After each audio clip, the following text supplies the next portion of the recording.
punto de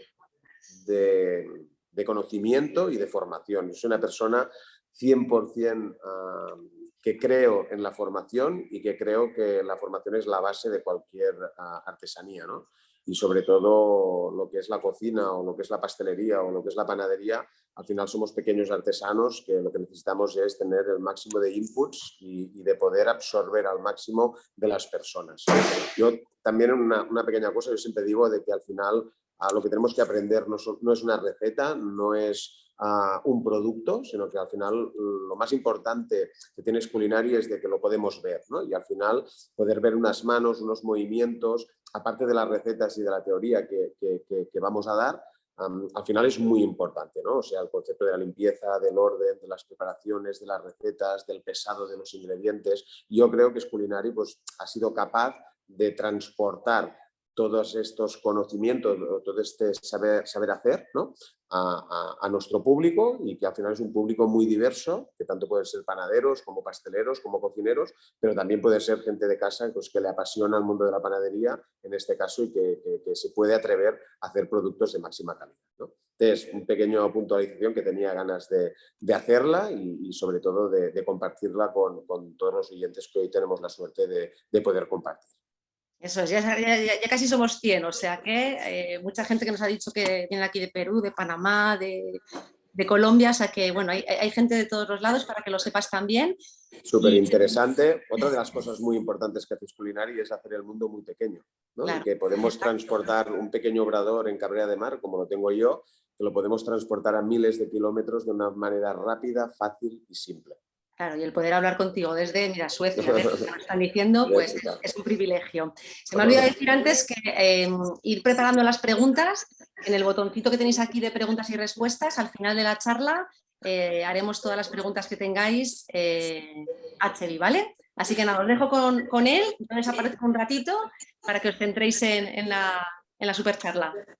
Bueno, al final, no sé si va a ser mucha charla o no, pero al final lo que seguro que va a ser es una pequeña explicación o una pequeña... sacar un poco de hierro al hecho de trabajar con fermentos naturales, ¿de acuerdo? La panadería más actual es una panadería que se remonta mucho a lo que hacían nuestros bisabuelos. Yo siempre digo que estamos intentando hacer el pan como hacían nuestros antepasados, los egipcios incluso, o sea, mucho más que bisabuelos, que era el hecho de trabajar con productos que fueran sanos, con productos que fueran organolépticamente buenos, pero a la vez que fueran digeribles y que fueran interesantes para nuestro organismo, ¿no? Y sin ninguna duda, uno de esos ingredientes que son fundamentales en la panadería de hoy y del futuro es el fermento natural, ¿de acuerdo? O sea, primera puntualización para mí muy importante, el hecho de trabajar con fermentos naturales para que sean productos mucho más saludables y mucho más sanos. Otra pequeña puntualización que yo creo que hoy en media hora pues, va a ser un pelín justito, pero que creo que en los vídeos que hemos grabado, los 3 cursos que hemos grabado, creo que queda bastante palpable la intención de buscar esta calidad y estos productos sanos, ¿de acuerdo? En primer lugar, para mí lo que es más importante es definir un poco qué es una levadura salvaje y qué es una levadura comercial, ¿no? O sea, al final yo creo que no quiere decir que una sea mejor que otra, simplemente que una está hecha en base a una levadura industrial y que serían las levaduras comerciales o las levaduras más salvajes son esas levaduras, esos fermentos que nosotros somos capaces de desarrollar en nuestra casa o en nuestro obrador para poder transmitir este gusto, esta acidez y esta conservación del producto final, ¿de acuerdo? O sea, para mí es importante ahora también explicaros que hay 2 grandes bloques, ¿no? Y os pondré algún pequeño ejemplo de un bloque y de otro, ¿de acuerdo? O sea, tenemos, por ejemplo, lo que sería el bloque de las levaduras comerciales, donde tenemos lo que antiguamente se llamaba el cucharón aquí en España o la masa madre clásica, que estaba hecha con levadura industrial, que básicamente lo que aportaba a las masas era un producto de un ácido muy acético, pero básicamente lo que aportaba era una fuerza y una conservación relativa del producto final, ¿de acuerdo? Es el típico cucharón que se ha utilizado desde hace muchísimos años aquí a la hora de hacer pan, que básicamente es mezclar harina, agua y levadura o incluso barras de pan que te habían sobrado sin cocer que las dejabas en la nevera y al día siguiente las utilizabas para poner en la mesa, ¿no? El típico cucharón que nosotros hemos utilizado aquí en España desde los últimos años. Pero también tenemos otros tipos de prefermentos más industriales, como puede ser una viga italiana, ¿de acuerdo? Súper interesante también, en boca, muy buena, y que al final lo que nos da son panes con una estructura mucho más interesante. Yo, por ejemplo, la viga la utilizo para hacer un pan de molde para que quede perfectamente cuadrado, súper interesante. En Francia tenemos otro prefermento espectacular, que es el polish. El polish no deja de ser un fermento líquido comercial, porque lleva levadura o seca o en pastilla en su formulación, y que al final lo mezclamos en el amasado y conseguimos masas muy crujientes y con un alveolo súper interesante. Incluso a nivel de gusto, tiene un gusto también muy láctico y muy agradable en boca. Y este sería el polish, ¿vale? Y por último, tendríamos, por ejemplo, otro fermento que viene en base a una levadura comercial, tendríamos una esponja, ¿no? Una esponja también no deja de ser un prefermento que lo que nos da también es muchísima estructura en lo que es el producto final. También se puede utilizar perfectamente en un pan de molde. Pero como decíamos, este es un bloque en el cual nosotros ahora no vamos a hablar, serían las levaduras comerciales, sino que vamos a hablar de las levaduras salvajes, ¿no? O sea, que el propio nombre lo dice, creo que es un poco atrevido, ¿no? Hablar de las levaduras salvajes y que a veces nos podemos encontrar en que es un mundo en el cual nos da miedo o nos da cierto respeto entrar a la hora de empezar un fermento natural. Al final es un ser vivo, yo siempre digo lo mismo, un fermento natural es un ser vivo al cual le tenemos que mimar, lo podemos cuidar, lo debemos cuidar, le tenemos que dar el mejor alimento posible, porque yo lo transmito o le busco mucho el parecer a lo que sería a mis hijos, ¿no? Intentar dar pues, la mejor comida, el mejor clima familiar, la mejor cama, y que puedan descansar y que se puedan reproducir y que puedan crecer de la forma más sana posible. Pues yo este concepto lo traslado un poco al fermento natural. ¿De acuerdo? Nosotros en Triticum, pues hace 15 años que estamos en la empresa. Yo el mundo de los fermentos naturales lo descubrí en Francia, es el Leven, ¿de acuerdo? Y al final es básicamente el nombre, es un fermento natural salvaje, exactamente lo que vamos a hablar hoy, ¿no? Pero el nombre más popular en Francia es el Leven.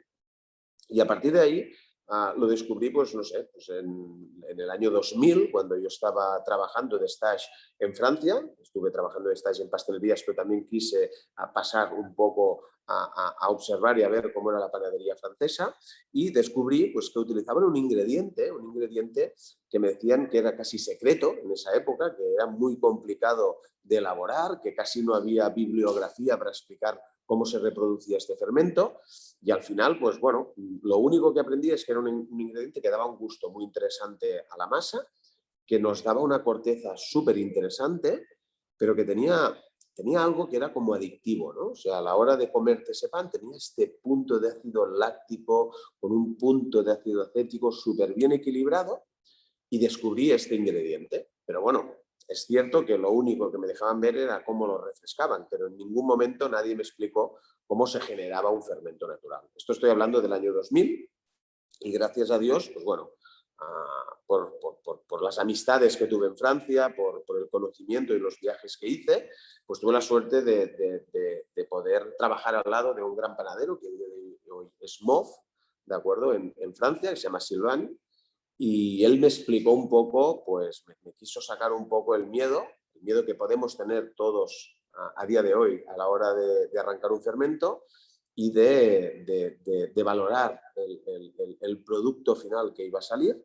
y de esta forma, pues bueno, pues tirarme a la piscina y empezar a elaborar este ingrediente más en las masas de pan para mejorar la calidad de mis productos, ¿no? En ese momento, pues dejamos de utilizar lo que era el cucharón y pasamos a utilizar lo que era el fermento natural.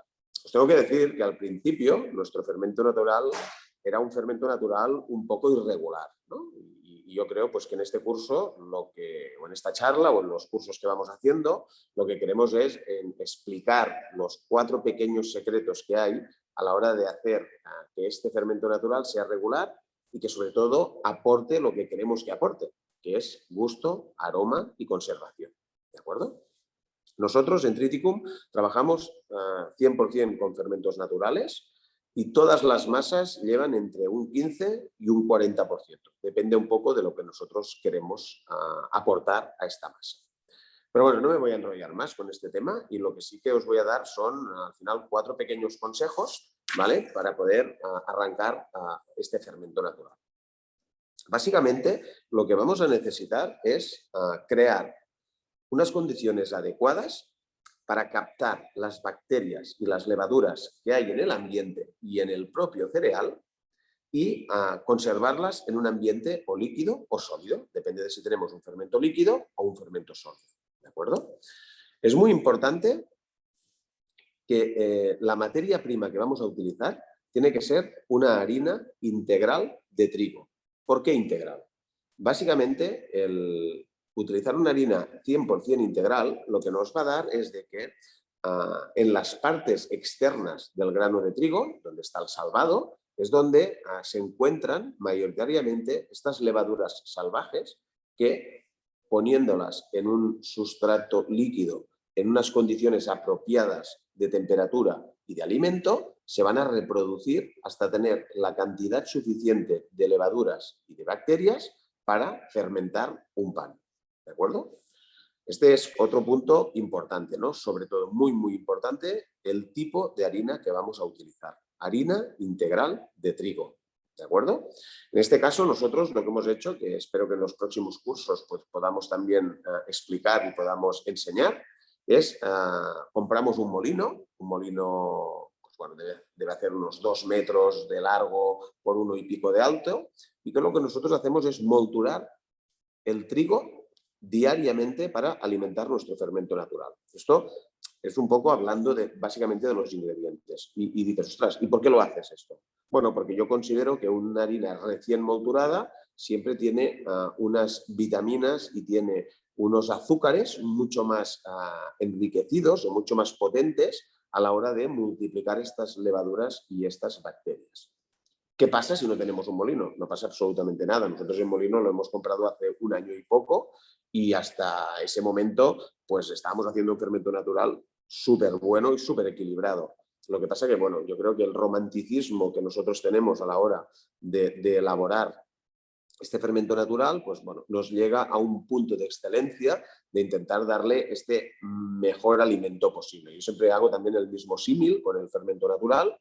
Y para mí es muy importante que mi hijo, en este caso fermento natural, pues no se alimente de comida basura, ¿no? Sino que realmente se alimente de una buena comida mediterránea o no mediterránea, pero que sea, pues que tenga su pescado, tenga su carne, tenga sus verduras, tenga todos los ingredientes de una pirámide alimentaria para que esté lo mejor alimentado posible. Y consideramos que en el fermento natural el alimento mejor es una harina o un trigo ecológico y recién molturado. Esto no pasa. En cualquier país podemos encontrar una harinera que nos haga una harina molturada en molino de piedra. Esto es súper importante, que esté molturada en molino de piedra y si puede ser ecológica, mejor. Y tiene y debe que ser integral al 100%. ¿De acuerdo? Y básicamente, simplemente poniendo mucha atención a este ingrediente, la harina integral de trigo ecológica molturada en molino de piedra, podemos arrancar un fermento natural. Veréis que es súper sencillo. A nivel de materia prima, pues es lo que os digo, una agua. Yo tampoco tengo muchas manías en cuanto al agua, ¿de acuerdo? Hay gente pues que agua embotellada, agua ionizada. Yo, sinceramente, a no ser que sea un agua que está cargada de cloro, porque al final el cloro lo que va a destruir es las levaduras salvajes, ¿no? Siempre que sea un agua equilibrada, podemos empezar el proceso de la elaboración de un fermento natural. Nosotros, ¿por qué lo hacemos así? Porque nosotros diariamente hacemos más de 1000 litros de fermento natural y lo tenemos que coger de la red pública que tenemos de agua aquí en nuestra zona, ¿de acuerdo? Y hicimos un análisis correcto y a partir de ahí podemos empezar a elaborar nuestra masa. Ahora, Lorena, sí que me gustará que si podemos compartir una pequeña gráfica, ¿de acuerdo? Que es esta que ahora estáis viendo aquí en pantalla. que está dentro de uno de los cursos que nosotros hemos puesto a la venta, ¿de acuerdo? Son técnicas de panadería con masa madre y que realmente con esta gráfica podéis ver cómo se va a elaborar desde el minuto 1 este fermento natural. Podéis ver que lo estamos desarrollando aproximadamente entre 6, 7, 8, 9 pasos, ¿de acuerdo? Y en estos pasos, el objetivo principal, como os decía antes, es la capacidad de multiplicar las levaduras y las bacterias para que una vez nosotros lo pongamos en la masa de pan, sea capaz de fermentar el pan por sí mismo, sin ningún tipo de necesidad de añadir ningún tipo de harina y de levadura industrial, tanto sea en polvo o en pastilla, ¿de acuerdo?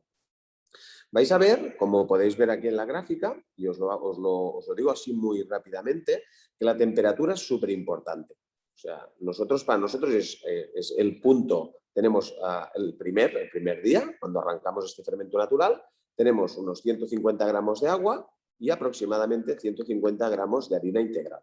Es muy importante que pesemos las cosas, no solo en esta receta, sino en cualquiera, porque de esta forma también lo que hacemos es homogeneizar este producto y que siempre tenga las mismas características, ¿de acuerdo? Tanto en el pesado de los ingredientes como en respetar los tiempos y las temperaturas.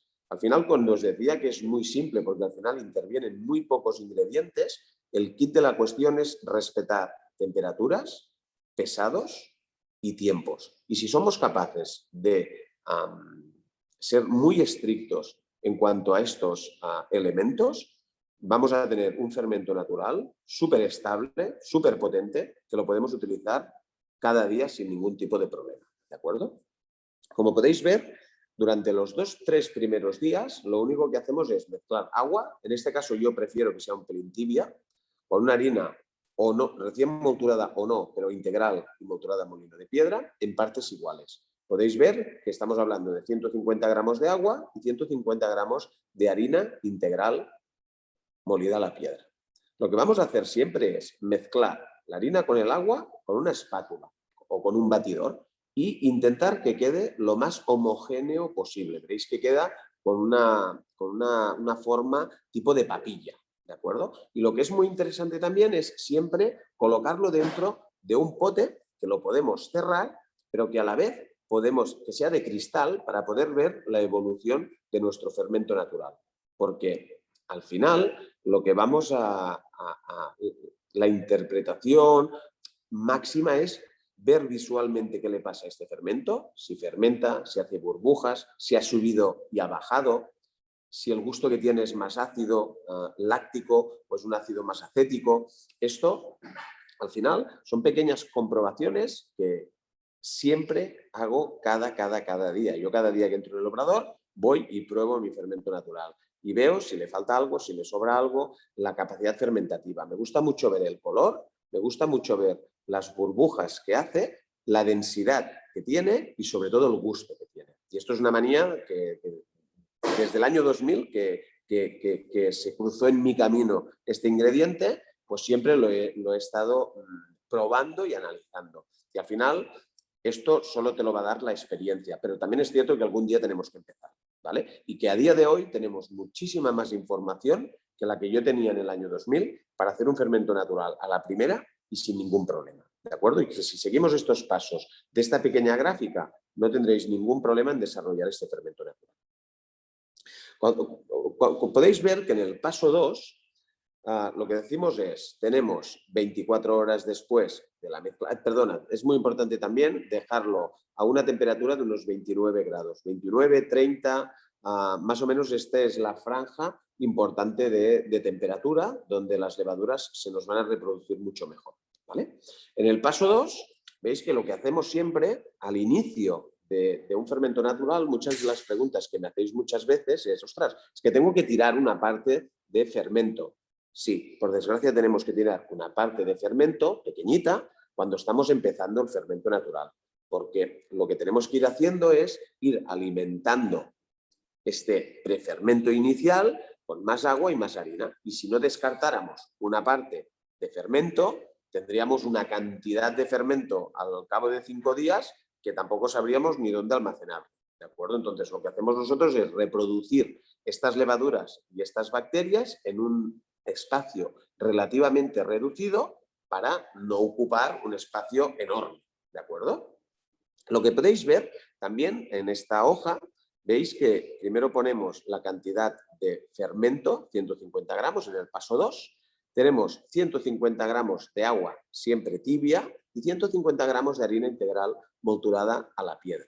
¿De acuerdo? Y veis que por debajo pone proporción 2, 2, 2. Lo que estamos haciendo es poner la misma cantidad de los 3 ingredientes. ¿De acuerdo? En el primer día vais a ver que el fermento casi no ha hecho nada y si ha hecho una pequeña burbuja ya es mucho. No os penséis que está muerto ni que no se está reproduciendo nada, sino que simplemente estamos en un proceso de multiplicación de estas levaduras que estaban en la parte exterior del grano de trigo y que están en la harina integral para irlas multiplicando, como os decía antes, para tener el máximo. Al final son millones de levaduras y millones de bacterias que están dentro de nuestro fermento, pero lo tenemos que despertar y ir alimentando. ¿De acuerdo? Una vez han pasado estas 24 horas, ¡pam!, estamos en el paso 3. Ahí empezaremos a ver que se empieza a reproducir algo de burbujas. Y hay un cambio sustancial, que si estábamos esperando antes 24 horas para hacer el reposo, en el tercer día ya tenemos que hacer, en un día, en 24 horas, tenemos que hacer 2 refrescos. ¿Y esto por qué lo hacemos? Esto lo hacemos porque al haber mucha más cantidad de levadura, se queda rápidamente sin alimento. ¿Cuál es el alimento de este fermento? El alimento del fermento son básicamente los azúcares que están dentro de esta harina integral de trigo, que al final son los almidones. ¿De acuerdo? Esto es muy importante también, o sea, al final, ¿de qué se alimentan las bacterias? Pues de azúcares, pero le tenemos que dar un ambiente con una temperatura y con un alimento para que se vayan reproduciendo cada vez más, ¿vale? Entonces, entre el paso 3 y el paso 4, veis que en un día sí que a lo mejor tenéis que hacer a la 1 de la mañana y a la 1 del mediodía, o a las 12 de la noche y a las 12 del mediodía, ¿de acuerdo? Tenéis que hacer un refresco y continuar añadiendo más harina, más agua a este fermento sólido, a este fermento líquido, perdón. Y estaríamos ya en el paso 5. En el paso 5 lo que podéis ver es de que si antes hacíamos, en el paso 3 y en el paso 4, hacíamos 12 horas de reposo entre mezcla y mezcla, ahora lo vamos a hacer cada 6 horas, ¿de acuerdo? Entonces lo que estamos haciendo es darle cada vez más alimento a nuestro fermento natural para que se reproduzca cada vez más.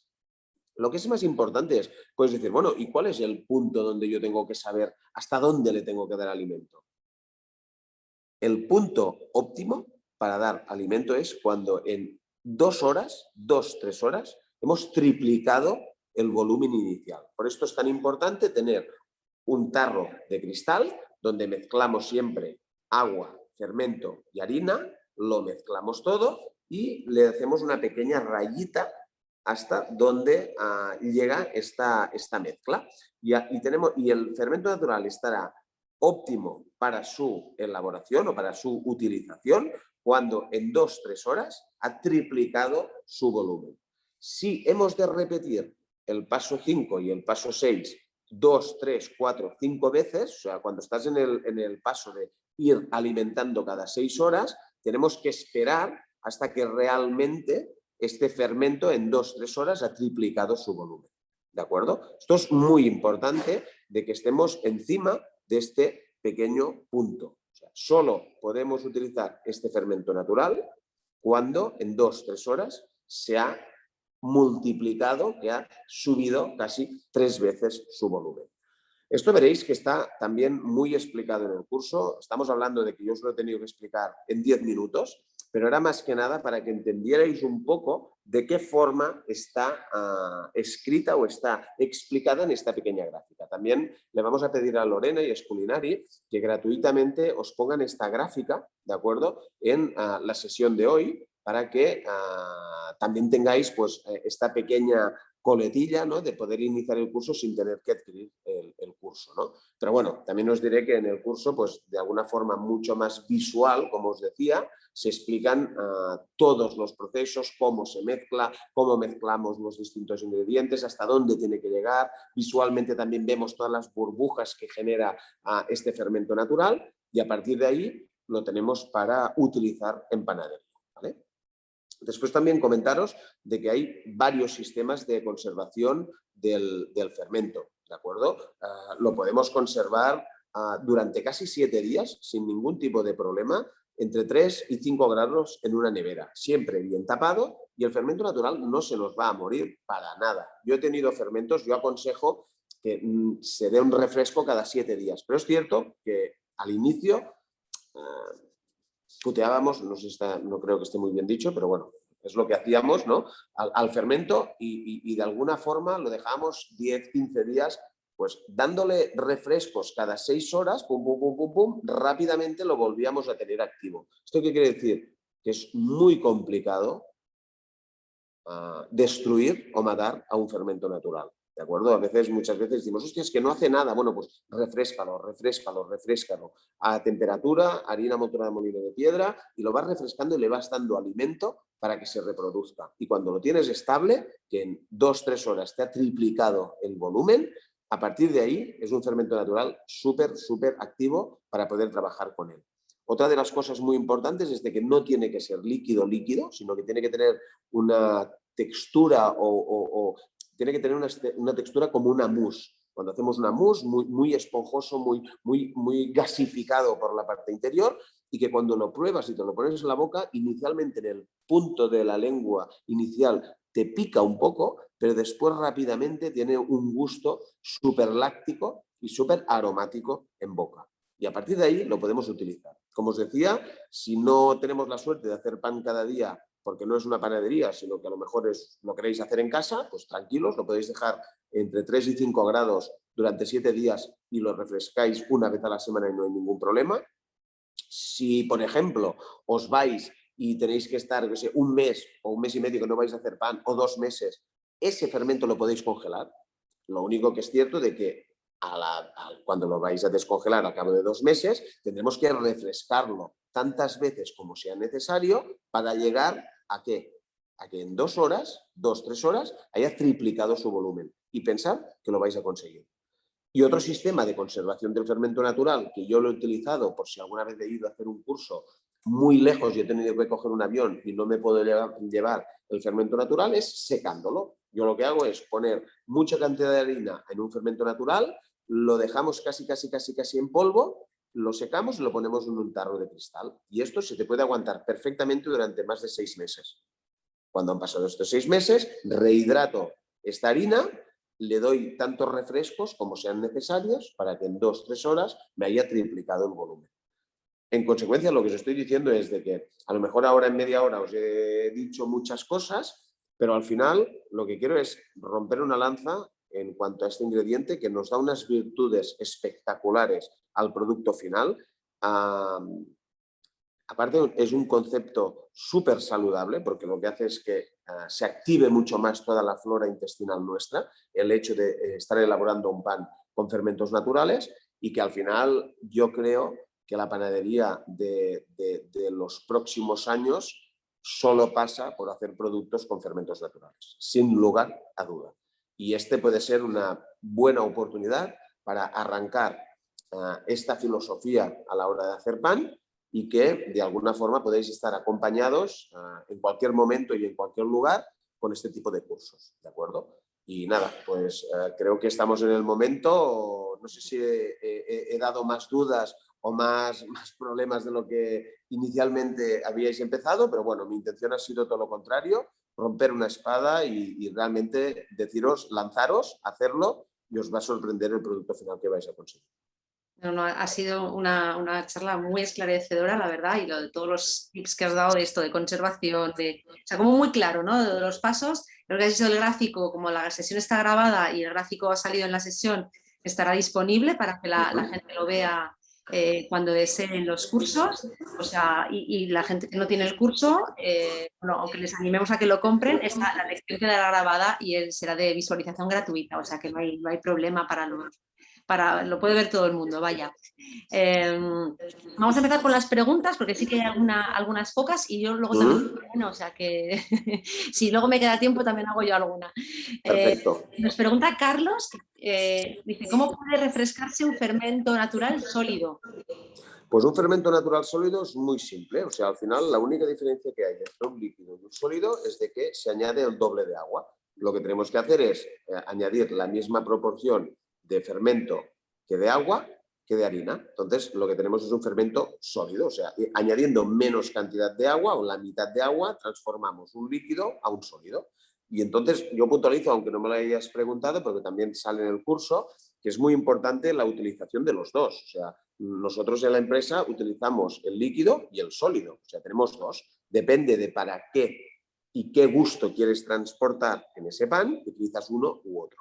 Normalmente, los panes que yo quiero que tengan mucha estructura, mucho volumen, tipo una hogaza, me gusta trabajarla con un fermento sólido. El fermento sólido nos da estructura, nos da fuerza y también nos suele dar un tipo de acidez un poco más acética, un poco más profunda y un poco más fuerte, ¿no? Y a mí una hogaza pues me recuerda al pan de los abuelos, me recuerda al pan de campo, esta hogaza de una corteza muy dura, muy gruesa, pero con este aroma de ácido súper interesante, y por esto me gusta trabajar con un fermento sólido. El fermento líquido lo que nos da es la antítesis, lo que nos da es mucha extensibilidad de la masa, o sea que es muy extensible, se estira muchísimo, ¿de acuerdo? Pero a la vez cuando entra en el horno desarrolla mucho, tenemos una corteza súper fina, súper crujiente y muy alveolada por dentro, ¿de acuerdo? Entonces, un líquido nos da conceptos de panes más rudos, hay un sólido, y un líquido nos da conceptos de panes, desde mi punto de vista, un pelín más elegantes, más finos, es un aroma muy distinto, pero siempre decimos lo mismo. ¿Cuál es mejor? Los dos. Depende del producto final que quieras conseguir. Del uso y del producto. Del uso, y sobre todo también, para mí es muy importante cuando desarrollamos o creamos un nuevo concepto o creamos un nuevo producto, me gusta imaginarme cómo va a ser el producto final para después poder desarrollar qué tipo de harina, qué tipo de fermento, qué tipo de proceso de elaboración, si le vamos a dar o no una autólisis, que también explicamos en el curso lo que es una autólisis. Podemos estar añadiendo, pues bueno, pues sabiendo las técnicas y qué aporta cada una de ellas, es mucho más sencillo imaginarte un pan y llegar hacia él, ¿no? Y esta es la manera que a mí me gusta trabajar en la panadería. No, y además es tanto en cocina, o lo hemos hablado en varios lives, ¿no? Pero en cocina o en repostería, pero sobre todo en repostería o en panadería, el importante conocer lo que dices tú, el cómo se comporta cada ingrediente. Claro. Y qué es lo que quiero conseguir, y la base de la técnica, y formarse con personas como vosotros que domináis tanto esto para conseguir un resultado, ¿no? Porque la gente lo dice, es que no lo consigo, ya, pero es que a lo mejor ahí te salta un paso, una temperatura, un proceso que parece que no, pero es importante, ¿no? Es que es súper importante. O sea, yo he querido puntualizar mucho también, y creía que era muy importante el hecho de ser muy riguroso. O sea, yo creo que uno de los cambios que yo también obtuve, yo soy panadero de quinta generación, ¿no? O sea, y no me arrepiento ni reniego de nada, pero es cierto que cuando trabajaba en el obrador de mi abuelo, pues iba a puñados. Puñado de sal, puñado de no sé qué. Claro, hostia, me decía, hostia, es que hoy no sé por qué me ha salido. Siempre le salía bien el pan, porque el puñado eran pues 5 gramos o 10 gramos, pero a lo mejor al día siguiente le cogía yo el puñado, claro, mi mano era muy distinta a la suya. Entonces, lo que me refiero en todo esto es de que yo creo que la panadería, igual que la cocina, la pastelería, ha sufrido una revolución tan grande que yo creo que lo más importante que tenemos que dar a nuestros clientes es regularidad. Y esta regularidad solo la podemos conseguir siendo muy escrupulosos en el pesado, en las recetas, en las temperaturas, en los tiempos. Y es súper importante. Y que si algo tenemos que transmitir en este curso o en este pequeño live es la rigurosidad a la hora de trabajar. Totalmente. Mira, sigo con preguntas que, bueno, se ha disparado, aquí hay preguntas para parar un tren. Entonces, dice, ¿con harinas sin gluten es el mismo proceso? Bueno, con harinas sin gluten es otro mundo. Claro, es que... un mundo completamente distinto, pero como te decía Lorena también, yo tengo una empresa de productos sin gluten y fue un poco también pues buscar un poco que los celíacos o los intolerantes o el que no quiera consumir gluten pues pudiera tomar un producto que no solo tuviera una forma de pan, porque se estuviera comiendo un plástico en forma de pan, sino que realmente pudiera probar un producto que fuera interesante. Entonces, bueno, tenemos muchos pseudocereales que se pueden hacer fermentos. El fermento natural se puede hacer de centeno, increíble. O sea, aquí porque hemos hablado ahora del fermento natural de trigo, porque creo que es la base, ¿no? Pero al final nosotros hacemos un pan de espelta con el fermento natural de espelta. Tenemos un pan de centeno con el fermento natural de centeno. Pues igual que nosotros tenemos fermentos naturales de cereales que contienen gluten, hay pseudocereales o gramíneas que podemos hacer fermentos naturales de estos ingredientes. O sea, al final, un fermento natural me da igual si tiene o no tiene gluten. O sea, al final yo lo que estoy buscando son levaduras salvajes y alimentarlas. ¿Qué hemos dicho? ¿Cómo las alimentamos? Con los almidones. Almidones tienen leguminosas, por ejemplo, que no, el arroz, que no tienen gluten y que podemos conseguir acideces y conservaciones exactamente igual que se producen en el mundo de la panadería con gluten. Entonces, sí que es cierto de que hicimos muchos ensayos nosotros y básicamente el que mejor nos ha dado es el TEF, por ejemplo, súper interesante, un fermento natural de TEF. Y, por ejemplo, otro fermento natural que es súper interesante es el de trigo sarraceno, ¿de acuerdo? Y estos dos ingredientes no contienen gluten y se pueden utilizar para la elaboración de productos sin gluten. Todo, que es un campo completamente distinto, sí, esto pero al final, pero bueno, era una pequeña puntualización. Que nos da para hacer otro live otro día sobre sin gluten porque da para mucho. Sí, exacto. Mira, nos dice Carmen también que cuánto se debe, no, había uno que ponía que cómo puedo saber, ¿cómo puedo saber? Nos dice Ana, perdón, ¿cómo puedo saber si una masa madre se ha estropeado? Si se pone con un líquido marrón por encima, ¿se tiene que tirar? No. ¿Cuáles son a lo mejor No, el indicador que te digas, un indicador que digas esto ya, para que la gente sepa identificar cuándo realmente se ha puesto malo? No hay ninguno. ¿No? Todo es recuperable. No, es verdad. Todo es recuperable. Sí, a ella se le ha puesto, o a él o a ella, no sé si era un chico o una chica. Ana. Ana, pues a ella posiblemente es que es un fermento natural que lo ha dejado en la nevera y se ha precipitado la parte sólida de la líquida, pero simplemente yo lo que haría es mezclarlo todo otra vez y a partir de ahí ir refrescando tantas veces como sea necesaria para volver a activar los fermentos y las bacterias. O sea, al final es que es lo que yo os quería decir. O sea, un fermento, para destruir un fermento natural lo tienes que quemar. ¿Sabes? O sea, yo al final intento ser muy meticuloso, también es cierto, ¿eh? O sea, intento, por ejemplo, pues no me gusta, por ejemplo, que trozos de masa, o sea, que se utilicen las mismas herramientas que se utilizan para la masa que para el fermento natural, porque pueden haber restos de levadura industrial y no me gusta. No me gusta limpiar los ceroles con productos químicos, ¿de acuerdo? Aversivos para fermentar, pero son cosas lógicas. Al final es un microorganismo que lo tienes que cuidar y no lo tienes que matar, pero si tú te lo has dejado y se ha quedado ahí, pues yo qué sé, 3 semanas, 4 semanas, lo que decía, lo óptimo, refrescarlo una vez cada 7 días, pero que si lo dejas un mes no pasa nada. Lo único que tendrás es que refrescarlo muchísimas más veces, pero que tampoco son tantas, para volverlo a tener activo, que es pues despertar esas pequeñas levaduras que me quedan ahí con más alimento. Y el alimento no deja de ser los almidones que le estamos poniendo dentro. Vale, mira, hay muchas preguntas también sobre la temperatura, porque tanto Stanislava o Andrea dicen que si tiene que ser exactamente 29, porque hay gente que vive en países más cálidos, en los que a lo mejor 29 es casi que hace frío, ¿no? Entonces... bueno, yo lo que decía es... temperatura. La temperatura es súper importante. Súper importante, pero con esto no quiero decir, yo lo decía porque creo que es importante, pues creo que no vale tanto dinero a día de hoy un termómetro y es importante mirarlo. ¿Por qué? Básicamente porque si vas mucho más para arriba tienes la problemática de que quemes las levaduras y las bacterias. Yo si meto un agua hirviendo, pues lo voy a destrozar, pero es de sentido común. Es como, por esto yo transmito mucho a un niño. Tú cuando bañas a un niño también miras la temperatura. un poco, ¿no? O sea, como mínimo te la pones en la mano y dices, hostia, está a una temperatura más o menos, o sea, no está fría ni está quemando, porque si le meto a la criatura una fría, se me va a poner ahí que digo, hostia, ¿qué me ha puesto mi padre? Y si le pongo caliente la voy a quemar, pobreta. Pues es lo mismo en el fermento natural. Por esto yo quiero transmitir mucho el concepto de que es un hijo vuestro.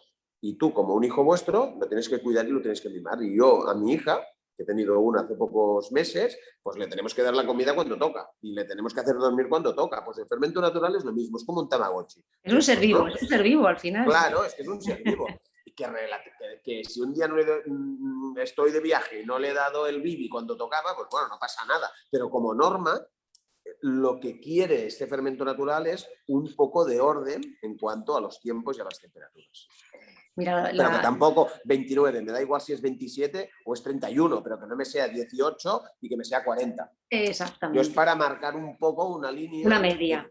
Pero es que al final es muy importante una temperatura, porque depende de la temperatura que está trabajando este fermento, me va a desarrollar un tipo de levaduras y un tipo de bacterias que a lo mejor no son agradables en boca. Yo tampoco, otra cosa muy importante es de que al final esto es una experiencia mía. No, yo no estoy diciendo se hace así y punto, no, hay 1000 formas de hacerlo. Esta es la que a mí me ha funcionado, la que creo que es más sencilla para explicar y para arrancar. Os he dicho que es un concepto de experiencia, os he dicho que cada día pruebo mi fermento natural, o sea que al final yo he tenido que ir educando mi gusto y mi aroma al que a mí me gusta, ¿de acuerdo? Y por esto para mí es muy importante seguir estos pasos y con estas temperaturas, para mantener una regularidad, porque si le empiezo a dar más frío, pues a lo mejor tendré un tipo de bacteria que no me es agradable en boca en el producto final. Total. Mira, nos dice también Andrea que qué significa que el fermento huela un poco a alcohol, que al final es casi un poco el proceso que tiene que... ¿no? Bueno, exacto. Claro, es una fermentación es buena alcohólica. Señal. Es que es una fermentación alcohólica lo que estamos produciendo aquí, ¿de acuerdo? Lo único es que a lo mejor, yo creo, a lo mejor si te huele demasiado alcohol es que lo hemos tenido demasiado tiempo a una temperatura muy alta. Si, ¿sabes? O sea, una vez al inicio del fermento natural sí que os digo que tiene que estar todo el rato a 29 grados, pero cuando nosotros ya tenemos un fermento natural óptimo, lo que hacemos es, en estas 2-3 horas que se triplica el volumen, y si lo tengo que utilizar al cabo de 4, 5, 6 horas, lo que le doy es frío, porque no quiero que esté 7, 8 horas a 29 grados, porque si no también se me van a reproducir unos gustos que no son agradables. ¿De acuerdo? Entonces, bueno, hay muchas técnicas y muchas maneras de utilizar este fermento natural. Esta es la que a mí me funciona.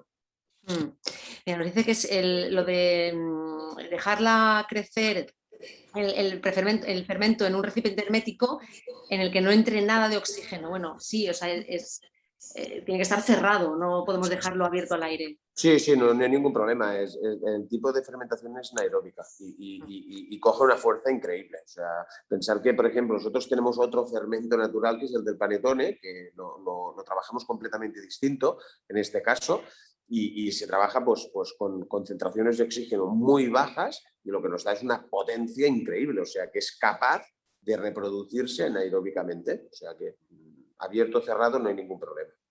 De hecho, nos preguntaba también Albert que había oído varias veces que para hacer bríos hacía falta una masa de madre muy láctica, que cómo se puede conseguir. Sí. ¿Es un poco el mismo que el panetone? Bueno, mira, por ejemplo, una masa madre muy... Nosotros, por ejemplo, yo hago el fermento natural que yo utilizo, el de la mayoría de los panes, lo que hago es, el día antes, cojo la parte proporcional de fermento, cojo el agua y cojo harina integral moturada en molido de piedra, lo mezclo todo. Es importante que no lo he dicho cómo se mezcla. Se tiene que mezclar agua con fermento y luego la harina, poco a poco para que no haga grumos, ¿de acuerdo? Es muy importante también, es un pequeño secreto porque si no, lo empiezas a mezclar todo y te sale fatal y no queda homogéneo, ¿vale? O sea, agua, normalmente calentita, fermento natural, normalmente lo tengo frío, lo mezclo todo, queda un líquido que casi no es nada, es líquido completamente, y luego le añado la harina poquito a poco y vamos removiendo para que no haga ningún grumo, ¿de acuerdo? Nosotros lo que hacemos es lo dejamos a 29 grados durante 2-3 horas y una vez ha pasado esto, yo le bajo la temperatura a 4 grados y está casi unas 15 horas. ¿De acuerdo? Esto lo que hacemos es, al día siguiente, cuando la gente llega al obrador a las 4 de la mañana, empezamos a utilizar este fermento natural para hacer el pan. En este caso, tiene una connotación, es láctico peracético. Si tú lo que quieres es un súper láctico, hay varias maneras. Uno sería un fermento natural directo. ¿Qué quiere decir? Que justo cuando han pasado las 2 horas o 3 y que ha triplicado el volumen, es en ese momento cuando lo tienes que meter en la masa. Es cuanto más láctico es el producto. Si yo hago un brioche, lo que hago es, no hago el fermento natural el día antes, lo hago la misma noche que entro. Entramos a las 4 de la mañana, voy a hacer un brioche, cojo el fermento natural, le pongo agua, le pongo al fermento y le pongo harina, lo dejo 3 horas y cuando han pasado 3 horas, directo en la amasadora para hacer el pan, para hacer el brioche. ¿De acuerdo? Y otra cosa que podemos hacer también, o sea, yo he hablado de agua, pero se puede utilizar leche, por ejemplo, para tener un fermento natural mucho más abriochado. Se puede utilizar leche, le podemos poner aromas, le podemos poner vainilla, le podemos poner zabatonga, le podemos poner realmente lo que tú quieras después. O sea, y incluso hacemos un pan de vino para el celler de Can Roca y hacemos un fermento natural de vino. O sea que estamos hablando de la base del fermento natural, pero después podemos hacer lo que quieras, ¿no? O sea, y es muy interesante. O sea, tenemos un curso previsto también de masas de brioche, donde vais a ver cómo yo utilizo el fermento natural con leche, con aromas y en directo. O sea, es un fermento natural que no pasa por frío porque es mucho más láctico, ¿de acuerdo? Pero bueno, al final es lo que decimos, ¿no? Al final podemos ir haciendo 1000 cosas, pero bueno, porque más o menos ves cuál es el gusto que tú quieres para ese ingrediente. O sea, que al final ya os he dicho, yo en casa trabajamos con 5 o 6 fermentos naturales, ya para realizar el rizo, porque creo que se puede hacer así y se debe hacer así. Mira, de hecho nos dice Ibelicet que se puede hacer también una masa madre afrutada. Totalmente. También con los azúcares. ¿Y en qué bueno, es que básicamente hay otra técnica. Claro. Hay otras técnicas que yo sé que funcionan, pero que a mí no me gustan.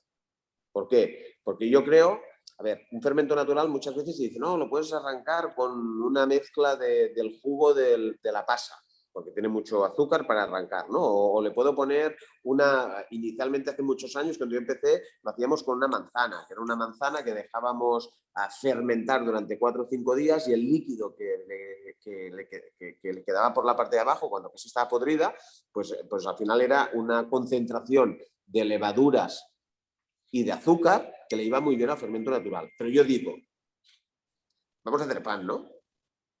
¿Podemos hacer un fermento natural solo con cereal, que al final es lo que tiene el pan? Pues vamos a hacer un fermento natural solo con el cereal, porque si no, todos estos gustos, o todos estos aromas, o todas estas levaduras, a la que tú vas refrescando cada día con cereal, se pierden. Entonces es una tontería. A veces te decían, no, pon un poco de miel, pero yo te digo, yo creo que la esencia es con una harina de trigo molturada, recién molturada, es perfecto. Y veremos en algún próximo curso cómo se moltura en nuestro molino y también tendremos un molino muy pequeñito para hacer nuestra harina en casa, que son molinos súper pequeñitos que podríamos hacer pues nuestro kilito de harina para refrescar el fermento natural. Wow, eso... Por ejemplo, ¿no? Y esto es divertido y yo creo que al final... Yo creo que es honesto hacer el producto con lo que es. O sea, no mezclar cosas porque creo que no es necesario. ¿Se puede hacer? Sí. ¿Funciona? Sí. Pero empecemos por la base. ¿Es necesario? también, ¿no? Claro, empecemos por la base, dominemos la base primero y luego ya... Claro, no. Y al final es lo que te digo. O sea, al final, si vas a hacer un pan que lleva un cereal, ¿para qué narices le pones una manzana a una pasa si no es necesario? Si ya tienes azúcares en el cereal. Claro. Mira, hay otra de las preguntas que viene recurrentemente es ¿qué proporción se usa luego de fermento para, por ejemplo, para 1 kilo de harina? Mira, depende mucho. Yo también he comentado de que nosotros tenemos panes de que llevan desde un 15% a un 40%. Y depende mucho de lo que tú quieras conseguir. Por ejemplo, en el del 15% nosotros siempre lo apoyamos un poco con un poco de levadura deshidratada, ¿vale? 1-2 gramos. Pero es cierto, por ejemplo, que el que lleva un 40% no se le añade nada de levadura. Y también buscamos panes que tengan mucho carácter en cuanto a la acidez.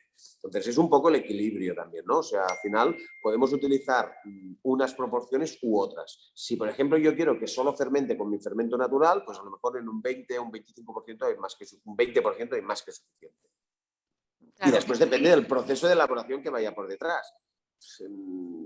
Depende también del tipo, si lo vas a hacer más manual, si va a ser más industrial, o sea, al final, como yo creo que también estamos hablando para un público muy diverso y al final, bueno, pues depende un poco de para qué lo vayas o para qué lo vayas a utilizar y cómo lo vayas a utilizar y qué quieras conseguir.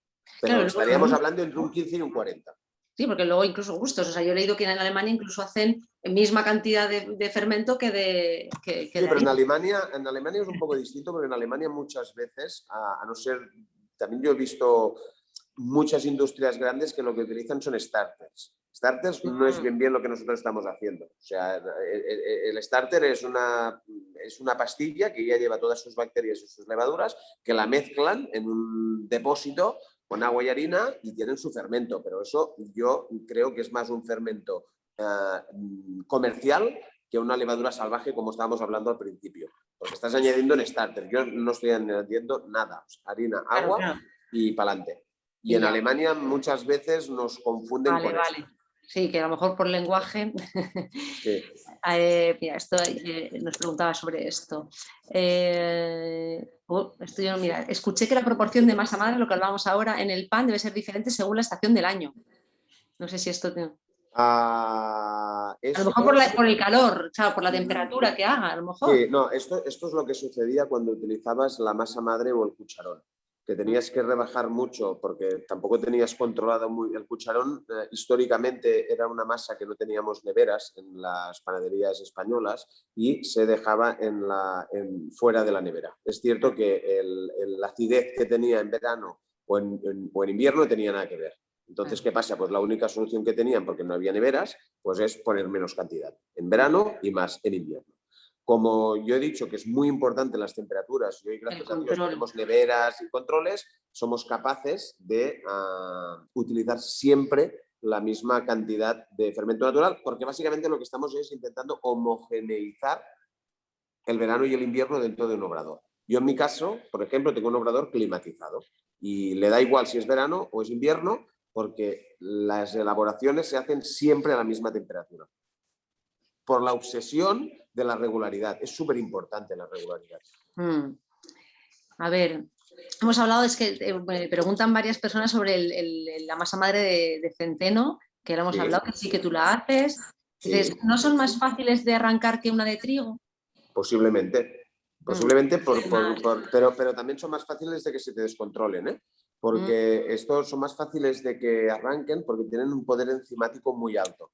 ¿Y qué quiere decir un poder enzimático muy alto? Pues las enzimas son las que están encargadas de romper las cadenas del almidón. Si tú tienes un cereal que es muy activo enzimáticamente, rompe muchas cadenas de almidón y tienes mucha cantidad de azúcares a disposición de las levaduras. Un exceso de cantidad de azúcares tan rápidos es como si te emborraches de azúcar. Y entonces, ¿qué pasa? Que creas un descontrol, es muy fácil descontrolarlo. Hay gente también que lo que hace es, para iniciar al principio un fermento natural, añade una pequeña proporción de harina de centeno a la mezcla de harina de trigo. También es una solución para arrancar más rápidamente o que tenga más actividad. Pero no nos confundamos, un fermento natural de centeno se tiene que vigilar porque es fácilmente descontrolable. El de trigo es mucho más controlable. Si lo tienes que hacer en casa, es mucho más fácil. Nos dicen que des algún tip para, mira, dos cosas, algún tip para poder alcanzar los 29 grados en invierno o en países fríos y alguna sugerencia para trabajar los prefermentos en altitud, porque hay personas que me dicen aquí que viven a 2.850 metros. Sí. Yo no vivo ahí. No, me gustaría mucho verlo y visitarlo. Entiendo de que posiblemente se tendría que reforzar con algún otro cereal. Por ejemplo, sí que añadiendo un pelín de harina de centeno yo creo que favorecería también la actividad, porque al final lo que hace el oxígeno es dar esta vida que se necesita a este fermento. lo que tendría yo así a bote pronto, intentaría darle más alimento para favorecer lo que es la transformación de estos azúcares en gas, ¿no? Entonces, o utilizaría un poco de harina de centeno, o por qué no un poco de miel, o por qué no, en este caso sí que intentaría ayudarlo un poco, sobre todo en altura, ¿de acuerdo? Y la otra pregunta era... Era cómo alcanzar la temperatura de 29 grados en países más fríos. Esto, pues mira, a lo mejor encendiendo un horno y dejándolo parado y dejándolo ahí dentro. Encendiendo un horno a 80-90 grados, lo paras y luego lo dejas ahí. Cuando baja la temperatura. Cuando baja un poco la temperatura, pum, lo dejas ahí y él irá buscando la temperatura. No sé, hay muchas historias también. He oído, yo qué sé, tenían como había visto también como unas pequeñas cámaras de fermentación que se habían inventado la gente con unas estufas estas eléctricas. Bueno, unas historias muy raras, ¿no? Pero bueno, al final es esto. Tenemos que intentar hacerlo con las herramientas que tenemos y a disposición, ¿no?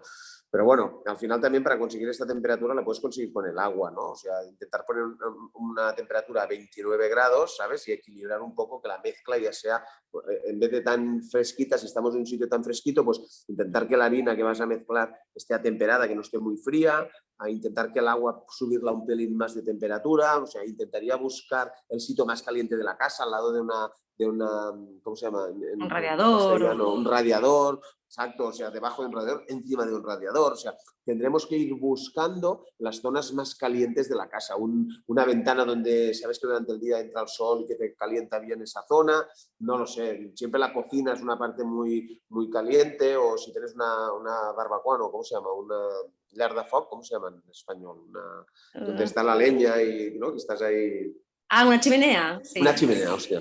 Esto. Pues al lado de una chimenea, no sé, intentarte buscar las alternativas. Con mantas, con un edredón. Había gente que se lo ponía dentro de la cama, ¿no? Debajo de la almohada y bien calentito y que vaya fermentando toda la noche. También, a ver, hay alternativas. Claro que sí. Luego nos dice Alina, dice, yo tengo mi prefermento, dice, excelente ponencia, tengo mi fermento en refrigeración desde hace un año, desde el año pasado, ¿sí? Y no lo he trabajado en todo este tiempo. ¿Aún me sirve? Hemos dicho que Pruébalo. Sí. Yo lo probaría. Yo lo probaría, sin lugar a duda, pero que no me lo deje, pobret, debe estar flipando, ¿eh? Un año después en la nevera, debe decir, bueno, aquí entra y sale mucha cosa y a mí me tienen aquí, me tienen esclavizado. No, pobre, que sácalo a pasear. Sácalo un poco a pasear, dale un poco de vidilla y seguro que te va a reaccionar y te lo va a agradecer. Es una mentira. A ver, estoy viendo algunas preguntas más que no se repitan o que... Me dice, vale, jaja, lo pones en el router. Exacto, ¿ves? Otra, exacto. Si no tenemos masa madre, bueno, claro, dice Macrina, si no tenemos masa madre, sustituimos en la receta por levadura. Sí, tendría pero... que sí. Bueno, no, yo lo que haría es intentar hacer una masa tipo el cucharón, que esto también se podría explicar algún día, ¿no? Que es muy sencillo, o sea, al final es una masa, es reservar una parte de la masa que tú, con levadura, lo de toda la vida, la dejas también un par de horitas que se fermente y luego la guardas en la nevera. Y al día siguiente la utilizas. Te va a dar un gusto espectacular. Es cierto que a nivel no es tan saludable en cuanto a que un fermento natural por el punto de acidez es capaz de romper muy bien los enlaces de gluten y hacer que sea mucho más digerible, pero es verdad que te va a quedar un pan. Yo no voy a renegar, yo hasta los 25 años estaba haciendo pan de esta manera, o sea que yo no he hecho toda la vida pan con fermento natural, o sea, lo he hecho desde hace muchos años, pero antes hacíamos un pan muy bueno y estaba hecho con cucharón y no estaba hecho con fermentos naturales. Que no se puede, no pasa nada, podemos hacer un pan exquisito, buenísimo, sin necesidad de trabajar con fermento natural. ¿Qué prefiero yo? Con fermento natural, pero si no se puede, hagamos pan, por Dios. Por lo menos eso es una buena clausura. Hagamos pan, probemos. Yo creo que también, error. Yo también he cogido un guante, yo creo, de esto, ¿no? Y al final no solo tenemos que hacerlo con fermento natural, que es muy bueno, sino que también a lo mejor un día sería muy bueno hacer un pan, que podemos intentar hacer un pan que sea lo más saludable posible y que no tengamos que hacer todas estas historias. Y no pasa absolutamente nada y sale perfecto y buenísimo. Es una buena clausura. Haced pan. Exacto. Se han quedado algunas preguntas por contestar, pero bueno, las revisaremos esta semana y si vemos que algunas nos han contestado, os las contestaremos igualmente por email, tenemos vuestros correos, o sea que sin problema. Daros las gracias, os he puesto en el chat el código para el curso, para poder comprarlo con un pequeño descuento, tanto el nuevo como los otros dos que tiene Chevy y la suscripción. Así que nada más, me queda darte las gracias por tu tiempo, por esta magnífica explicación, por toda tu sabiduría y compartirla con todo el mundo hoy aquí. Así no, pero es que y yo lo que sí que tengo ganas es de que miren el último vídeo. Yo creo que Esculinari también ha hecho una evolución muy importante, y este último vídeo a nivel visual y a nivel de lo que podemos conseguir es una pasada. Yo lo he visto, me he emocionado viéndolo, y que realmente creo que es un punto y aparte, ¿no? en la manera de hacer vídeos de panadería a nivel online. Qué bien, pues muchas gracias. Un beso muy fuerte y nos vemos muy pronto. Un beso Salud. muy fuerte. Adiós. Adiós a todos, muchas gracias. Adiós, salud.